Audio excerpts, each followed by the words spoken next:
Tenemos un Bacari suelto en las ondas y de vez en cuando nos deja aprenderle y hablar con nosotros aquí en Radio Sefarat. Hola, Sergio. Hola, Shalom, desde Israel, Shalom. Raquel. Shalom, ¿de qué tema nos quieres o de qué temas nos quieres hablar hoy? Hoy se me ocurrió hablar sobre un tema que por lo general la gente no conoce, que es sobre los sorteos y las apuestas, pero desde un punto de vista de que supongo que voy a sorprender a más de uno. Seguro que sí. El tema de los sorteos, quiero aclarar que no es un tema nuevo en Israel o en el judaísmo, es algo que comienza hace miles de años y te voy a sorprender en la Biblia. Uh-huh. El de sortear o de dejar al destino que tome decisiones es una conducta que nos acompañó al pueblo judío durante miles de años, y ya en la Biblia se describe al destino como algo que Dios está involucrado. Era muy común decidir en tiempos bíblicos por medio de un simple sorteo y también complejos. Increíble, ¿verdad? Pero es real. Mira estos ejemplos que yo traje de la Biblia. Después de que los hermanos de José, lo vendieron a la esclavitud, decidieron el resto de los hermanos contarle a los padres, a Jacob y Raquel, como te llamas tú, sí. Que su hijo había sido devorado por una fiera y para probarlo mancharon la vestimenta de Yosef de sangre. Pero cuando tenían que ir a contar a los padres, no sabían quién era el que iba a ir a contarles, y al final hicieron un sorteo, extrajeron un papelito del cual salió elegido Yehuda, el hijo Yehuda, el tercer hijo, que fue el que tuvo que ir y llevarle la vestimenta a Jacob, al padre, y contarle también la noticia. Quizá fuera el primer periodista de la historia, al menos de la Biblia, por sorteo, pero el primero, ¿no? Bueno, sí. No, hay emisarios anteriores, perdón, te he interrumpido, perdona, Sergio. No, todo bien. Otro ejemplo que también es sacado de la Biblia, históricamente los primogénitos en el judaísmo fueron los elegidos para hacer los trabajos relacionados con Dios. Primero en el Mishkan era una sinagoga portátil que se llevaba de un lado a otro con los 10 mandamientos, y también en el gran templo. Pero cuando pasó el pecado del becerro, el becerro de oro que hicieron ahí en el desierto, se les prohibió hacer a los primogénitos ese trabajo, y se eligió a los miembros de la tribu Leví, que era uno de los hijos de Jacob, para que los suplanten. Para ello tenían que comprar una especie de compra a los primogénitos y así eximirlos de sus obligaciones sagradas. Dios lo que ordenó hacer es un censo, que cuenten a todos los leví que habían y a todos los primogénitos de Israel. Y el resultado fue que habían 22.000 levis y 22.273 primogénitos. Entonces cada uno de los levis tenía que comprar el trabajo de un primogénito y así los liberaría de ese trabajo. Lo que pasó es que sobraron 273 primogénitos que tenían que pagar 5 shekel, que era la moneda que se pagaba en ese momento, para liberarse de sí mismos de esos trabajos.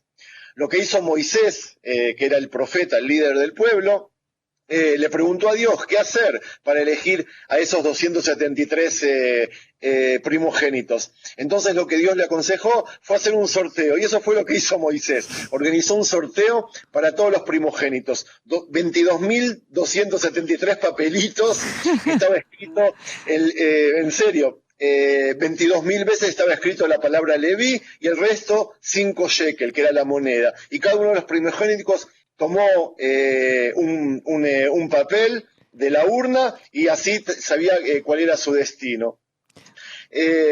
Al menos era un papelito y no como las tablas de la ley. No, eso vino después. Eran para hacer el sorteo, sacar de una urna un papel y cada uno sabía si él tenía que pagar 5 shekel o es un sorteo como todos. Uh-huh. Otro de los sorteos famosos que hubo durante la época de la Biblia fue cuando 40 años estuvimos dando vueltas por el desierto, soñando para entrar a Israel, pero al entrar teníamos un desafío que no simple. ¿Cómo iban a dividir las tierras que eran prometidas a las 12 tribus que veníamos acá? lo que hizo Josué, Yoshua, que fue el que lo sucedió a Moshe, también hizo un sorteo, sacó papelitos y dijo que esta tribu iba a estar cerca del mar, esta tribu en la montaña, y así se dividieron los territorios cuando entramos a la tierra prometida en Israel. Increíble, ¿no? Muy increíble. Hubieron también sorteos, los judíos también sabemos cómo hacer las cosas.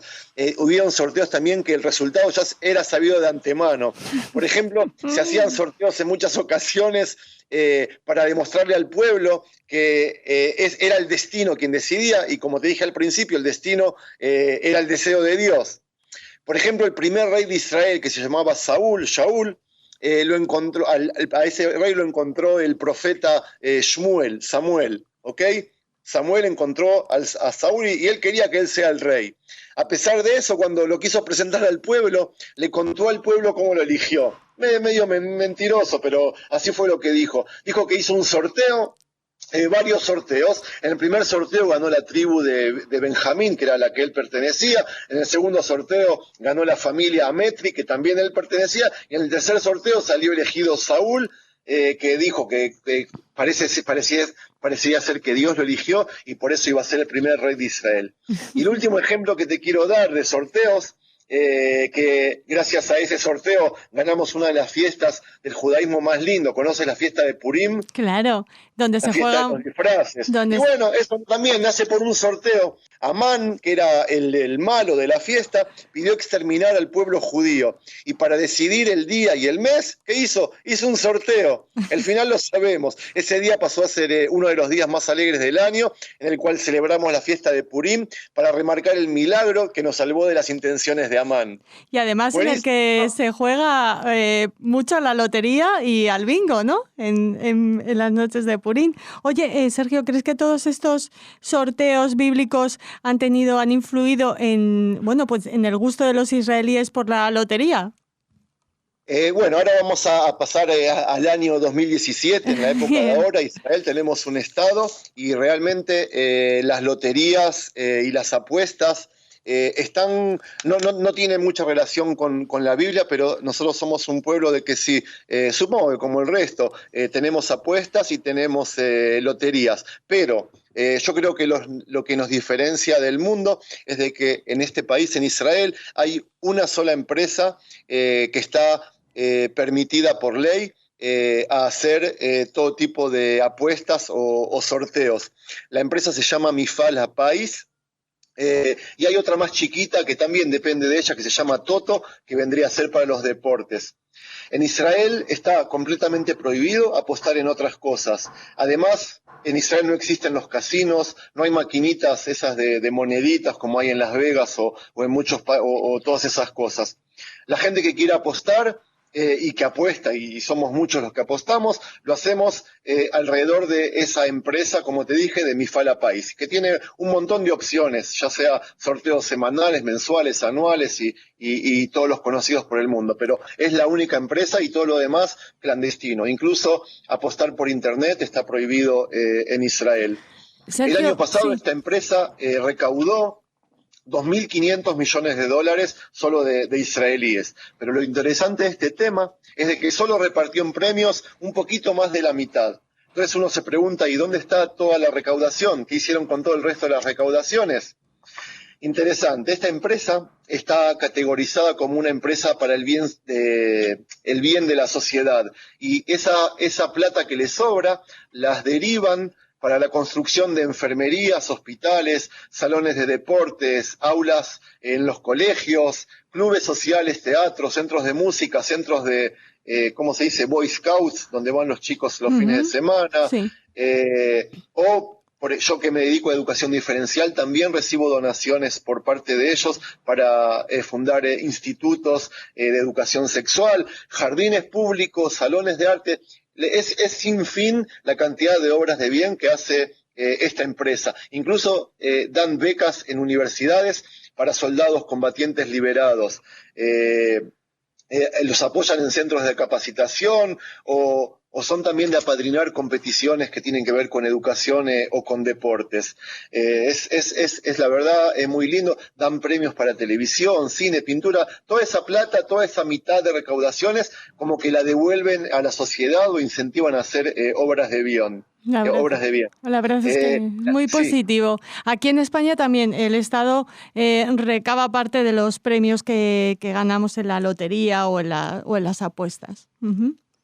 Ok, acá lo que tiene increíble Israel es de que ese símbolo, el sello de Mifal Hapais, como te dije, del nombre de la empresa, ellos suelen ponerlo en los edificios que ellos edifican y cuando nosotros salimos por la calle vemos ese nombre por todos lados. En serio, está en los techos de los edificios que ellos construyen y es imposible no verlos. Fuera de eso, cada vez que visitamos el cine o el teatro, siempre también vemos el nombre como que es un cine o un teatro construido también por ellos. Cuando llevamos al hijo a un taller del club del barrio o cuando entramos al aula de donde estudia tu hijo y ves el aire acondicionado que fue donado también por esa empresa. Y hoy por hoy en Israel tienen 2.835 edificios a su nombre. Es algo increíble.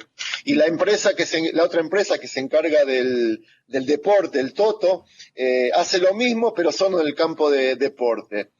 No solo aportándole a los clubes de fútbol, sino abolando todo tipo de deporte y dando énfasis en jóvenes con potencial a sobresalientes. Los apoya mucho para que poder aprovechar como se dice, el potencial que tienen para ser deportivos sobresalientes. Muy bien, nos quedamos ya sin tiempo. ¿Quieres comentarnos algo más, Sergio?